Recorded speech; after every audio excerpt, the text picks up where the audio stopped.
So ayun mga idols, dito naman tayo ngayon sa senior category kung saan ay gamit natin itong ating Akaso action cam dahil nalobat ang ating cellphones. So kaya wala tayong magandang audio mga idol. So itong senior ay isinabay pa dito sa mga ladies category. So medyo putol-putol lang itong ating mga nakuha sa senior dahil 2 laps naman sila. Ay inuna nating tinapos yung mga ladies category. So mamaya mga idol, ito sa mga bandang huli ay action cam na yung ating gamit, kaya hindi maganda yung ating mga audio, kaya tayo ay nag voice over. Ayan si Tatay napahalo dito sa mga ladies. Yan si Tatang 74 years old daw to. Sabi ko, tinanong ko kanina mga idol, 74 years, kita nyo naman si Tatay oh. So ayun mga idol, dito na kami sa palabas na kami ng highway. At dito bandang unahan may nagbabanatan na mga idol. So tignan natin, puntahan natin yung sa may bandang harap at makita natin itong mga seniors kung gaano katipikas kahit na sa kabila lang kanilang may edad na mga idol, pero matitindi pa rin sa tindi ng sikat ng araw. Ang ating oras dito mga idols, mga 12 o'clock o 12:30 mga idol. Ito na naman mga Pangasinense, mga cyclist ng Pangasinan mga idol, ay talagang sobrang hihilig nila dito. Masasabi kong ito yung talagang cycling capital of the Philippines. Kaya dito kahit na mga seniors ay matitindi. Nakita ko yung mga ensayo nila mga idol, pero tindi. Meron din dito 72 si Sir Arturo Tanes for Legends, at meron pa ako nakita matanda na dito mga idol. Siguro mga 75-77 na yun mga idol, pero pumipidal pa rin. Napakainit mga idol ng sikat ng araw dito. Sobrang tanghaling tapat tong karerang ito mga idol. Si Tatay ito, ito yan, nakakulay puti na yan, nakahikaw pa yan si Tatay Jeff Rocks. So yun mga idol, so nito tayo sa may bandang harapan na yan, nagdadala ng trangko si Sir Arturo Otanes, 1974 Marlboro Tour Legends from San Quintin, Pangasinan. So yan mga idol, medyo chill ride lang muna, pero ang takbo nila dito more or less 45-48 kilometers per hour. Matatanda na pero matitigas pa to mga idol. Sobrang hilig nila sa pamimisikleta, ay hindi nila alintana ang sikat ng matinding sikat ng araw mga idols. Masunod lang nila ang kanilang hilig. So ngayon mga idol, pauunahin muna natin sila at tayo pupunta dito sa bandang likod at mag-recharge tayo ng cellphone para sa paghahanda natin sa maya sa Pro Open category, kung saan andon si Ronald Oranza. So ayun mga idol, ito yung mga nahuli na sa grupo ng mga senior. Inabutan na sila ng mga ladies categories na breakaway. So kinuhanan na rin natin sila ng video para naman meron silang remembrance at mapapanood nila itong karera na kanilang sinalihan mga idol. Yung at sila yung nasa may bandang likuran na, ay binigyan pa rin natin sila ng magandang kuha. So tatlo itong mga senior na ito mga idol. Ayan, Tatay, naka Team BMC. So masaya yung mga yan, basta't nakuhanan lang natin ng magandang video. So yun mga idol, ito na, naku, sama-sama, magandang laban to. Sama-sama, dikit-dikit pala itong mga senior mga idol. Dikit-dikit sila, dikit-dikit. Ilan ito? 1, 2, 3, 4, 5, 6, 7, 8, 9. Ayun o. So yun mga idol, susundan nga natin to. Papilis na to mga senior category na to mga idol. So ito nga sa may bandang harap ay nabilang ko kanina mga siyam yata mga idol. So dito makita nyo yung cameraman ko medyo malikot na, dahil ang gamit na namin dito ay yung Akaso Grade 8 mga idol. Wala kaming mic, kaya nag voice over na lang ako dahil yung audio quality niya hindi maganda, masyadong mahangin, hindi maganda, kaya nag voice over na lang tayo mga idol. So ilan tong nasa may harapan natin? 1, 2, 3, 4, 5, 6, 7, 8, 9, 10 cyclists itong nasa may bandang harapan natin mga idol. So sila yung first group, wala na yung iba, nasa bandang likuran na, hindi na natin makunan dahil malapit na tayo sa finish line. So siguro more or less 5 to 6 kilometers to the finish line. Ito, ayan, nakikita niya si tatay yung number nakaitim na yan mga idol. Tansya ko to, ang edad dito ay mga 70 plus, pero matikas pa rin si tatay, sumasabay siya kahit napakatindi ng sikat ng araw. Nakita ko yung sobrang hilig niya sa pagbibisikleta mga idol. Kahit na nahuhuli na siya ay pinipilit pa niyang humabol mga idol. Ganyan yung mga taga Pangasinan, hanggat kayang pumidal, pipidal yan mga idol, dahil sa sobrang hilig nila na maging isang siklista, mga legend. Ito naman, nakaputi na to si tatay, medyo ibang-ibang personality nito. Nakita ko mga idol, may dalawang hikaw pa yan. Cheprox si tatay, matibay pang bumisikleta yan si tatay. So ayan mga idol, patuloy silang bumapadyak sa tindi ng sikat ng araw. Matindi, ang ganda ng bike ni tatay, yung nakating Philippines na yan, no? Ito si Sir Arturo Otanes, yan nakakumakawin na yan. Yan ay ating Marlboro Tour Legend 1974. So hindi ko kilala yung mga iba. Ito mga idol, ito nakakulay orange na to. Ito yung napakaganda ng bike niya idol. Tsaka ito nakating Philippines. Ang ganda ng bike ng nakating Pilipinas na yan mga idol. Dogma ba yun? Dogma Pinarello. Ang ganda ng bike ni Sir. So tignan natin kung hanggang saan, kung sino ang makakauna, sino ang unang bibitaw, sino ang unang titira patungo sa ating finish line. So what's up mga idols? Ito ang buhay siklista.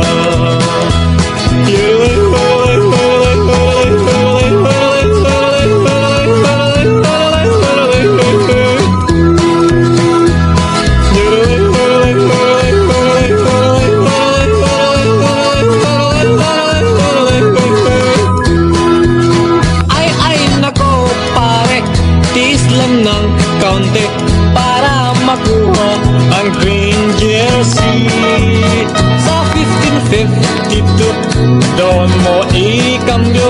Sa finish line papalapit tayo. Konting ingat lamang at baka sumemplang, ang oras mo'y masasayang. O talagang ganyan, dapat na magtiis ka. Ito ang buhay siklista.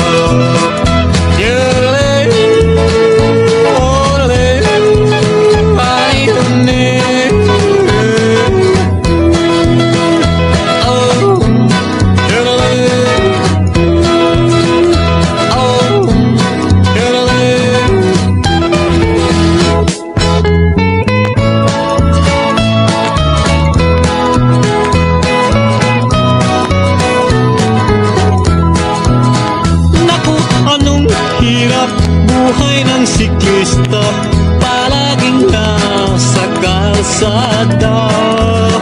Alikabok dito at buhangin doon, ang masasagat mo sa twi-twi na. Ang init ng araw, lamig ng panahon, ang palaging madarama. O talagang ganyan, dapat na magtiis ka. Ito ang buhay siklista.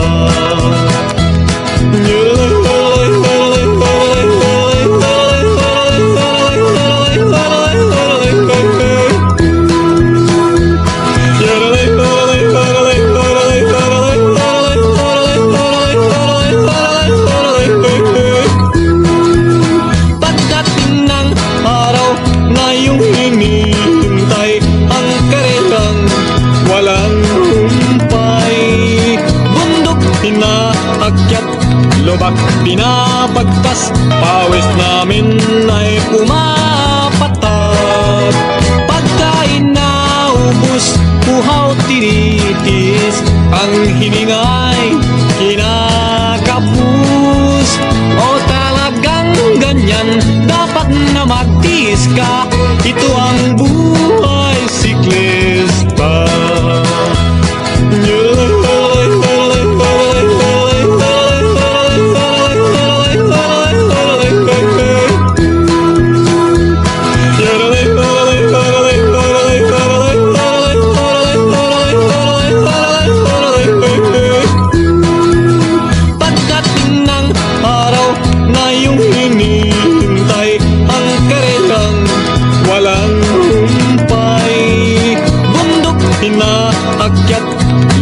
binabagtas, pawis namin ay pumapatak. Pagkain na ubus, buhaw tinitis, ang hiningay kinakapus. O talagang ganyan, dapat na magtiis ka, ito ang buhay siklista.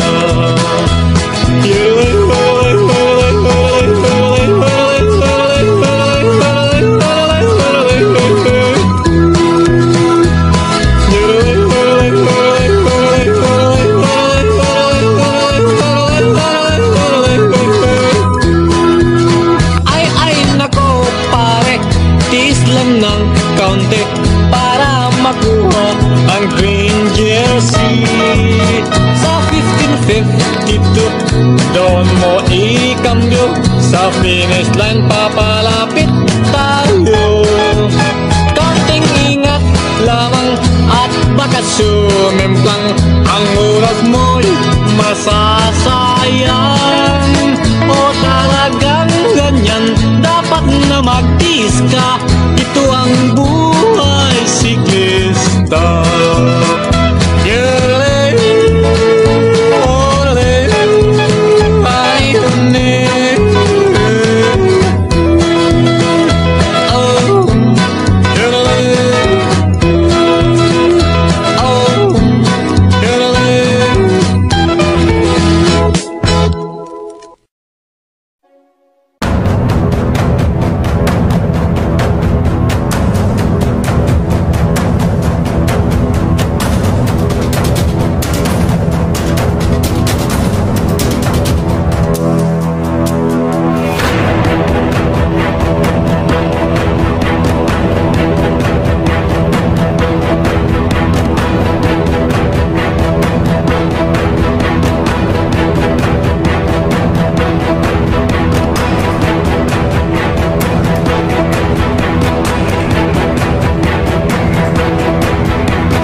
So ayun mga idol, dito sa puntong to, malapit na tayo sa finish line, mga siguro mga 800 meters to the finish line na lang mga idol. Nakita nyo, bumibilis na ang kanilang takbo, 48 kilometers per hour.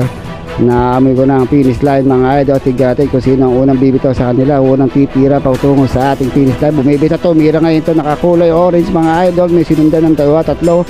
Pero patuloy ng pagpadyak itong nakakulay orange mga idol. Malapit tayo sa finish line. Ayan, nakakulay orange ang tumitira nga mga idol. Talagang humiwalay na siya sa peloton. So malapit tayo sa finish line. Tinaas niya na ang kanyang kamay dahil alam niya na siya na ang mananalo mga idol. Malayo na ang kanyang agwat sa sumusunod sa kanya. So pagpupumilit pa rin silang humabol, pero hindi na nila kakayanin ng ating solo finisher ng nakakulay orange mga idol. At itong nakakulay puti na halo itim. So congrats mga tatay, mga lolo na sumali dito sa ating pakarera senior category, mga siklistang mandirigma ng Pangasinan. You know, congrats mga idols.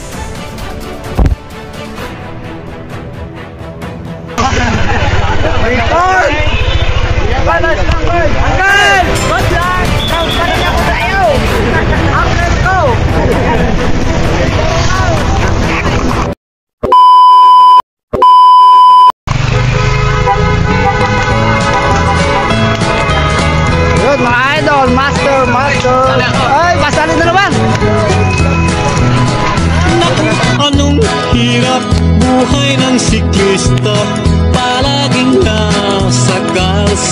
kalsada. Alikabok dito at buhangin doon ang masasagat mo sa tuwi-tuwi na. Ang init ng araw, lamig ng panahon ang palaging madarama. O talagang ganyan, dapat na magtiis ka. Ito ang buhay siklista.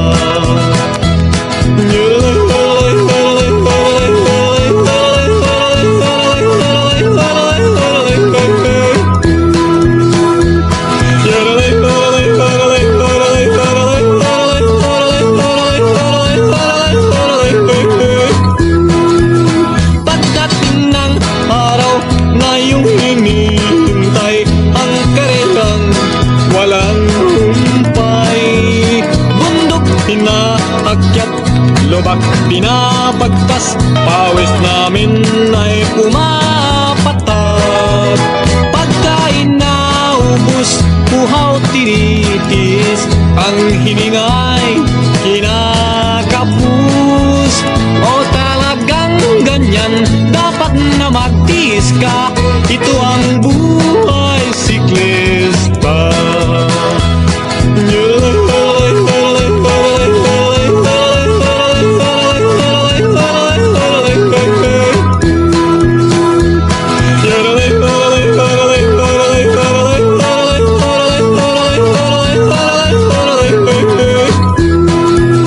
Pagdating ng araw na iyong hinihintay, ang karelang walang humpay. Bundok pinaakyat, lubak pinabagtas, pawis namin ay pumapatak.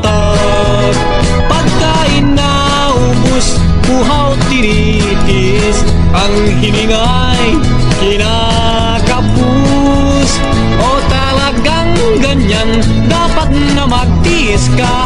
Ito ang buhay siklista.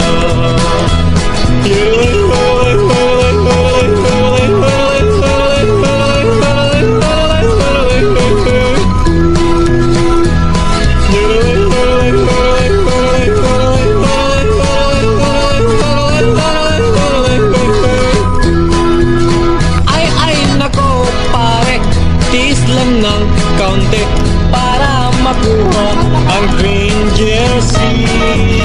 Sa 1552, doon mo ikambyo, sa finish line papalapit tayo. Kaunting ingat lamang at baka sumimplang, ang oras mo'y masasayang. O talagang ganyan, dapat na magtiis ka. Ito ang buhay siklista.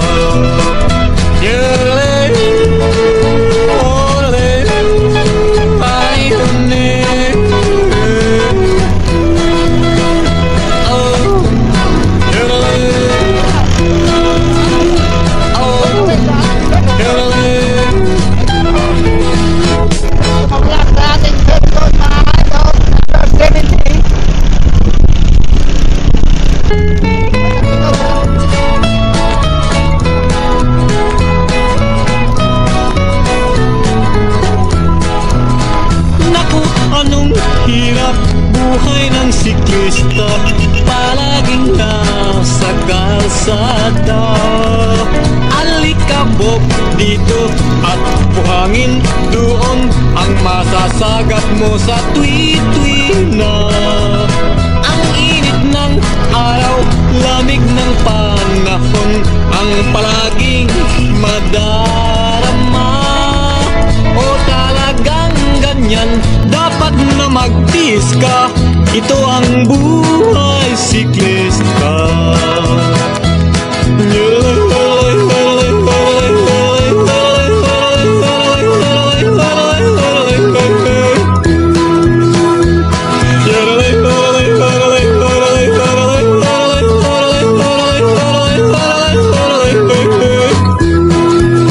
Pagdating ng araw na iyong hinihintay, ang karelang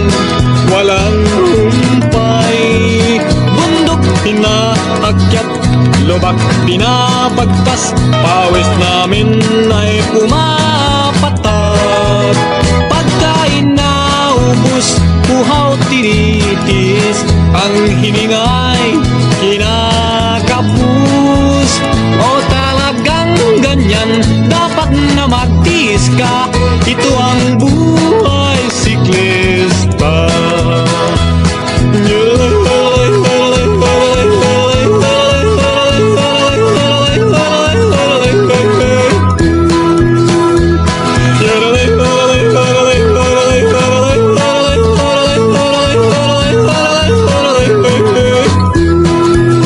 Pagdating ng araw na iyong hinihintay, ang karerang walang humpay.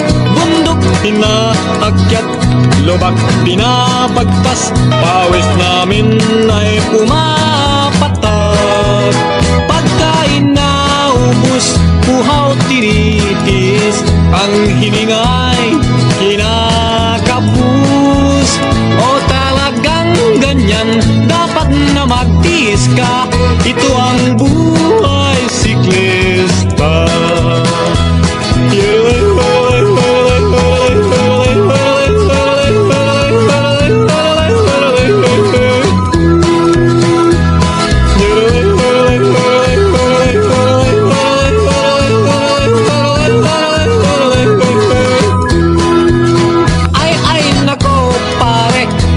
Lang ng kaunti para makuha ang green jersey. Sa 1552 doon mo ikambyo, sa finish line papalapit tayo. Kaunting ingat lamang at baka sumemplang, ang oras mo'y masasayang. O talagang ganyan, dapat na magtiis ka, ito ang buhay siklista.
So I'm back mga idols. So eto na ang ating solo breakaway Christian Gambala mga idol. From Team G Bros yata ang kanyang team mga idol. Kasunod din niya sa bandang likuran yung kanyang ka-teammate na isang Team G Bros pa rin. At saka meron isang kulay orange na naman mga idol. So dito ang ating finish line ay malapit na mga idol. More or less 500 meters to the finish line mga idol. Solo breakaway, solo finisher Christian Gambala, the king of master category dito sa San Manuel Cycling Race, sponsored by the local government unit of San Manuel. So yan mga idol, tumatayo pa si Christian Gambala. Mabilis niyang tumipiga sa bilis na 45 kilometers per hour. Wala nang linga-linga, diretso sa pagpedal, malayo na ang kanyang agwat. Hindi na siya aabutan ng mga naghahabol sa may bandang likuran. At eto na nga mga idol, solong tatawirin ni Christian Gambala ang ating finish line dito sa Welcome San Manuel, Pangasinan. At ayun na nga mga idol, mga 300 metro na lang mula rito hanggang finish line ay tatawirin na ni Christian Gambala. Ayan, bumibilis pa ang kanyang takbo at nagtaas na pumalakpak, itinaas at kaliwa at kanang kamay, nagsasabing siya lang ang hari ng naghari sa karerang ito sa master category.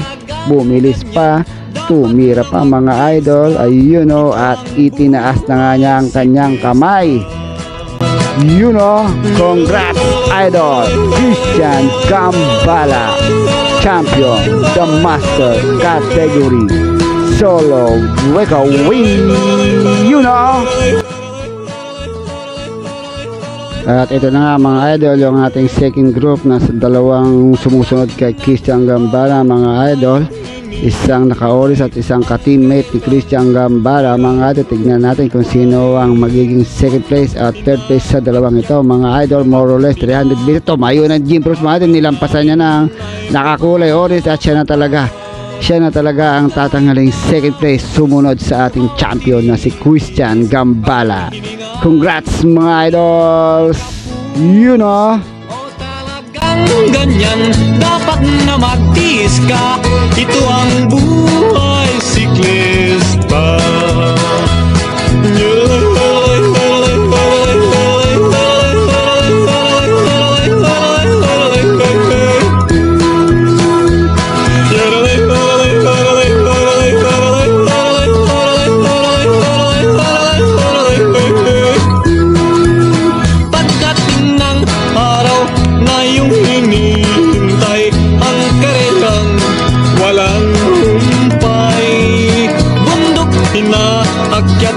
Lubak binabagtas, pawis namin ay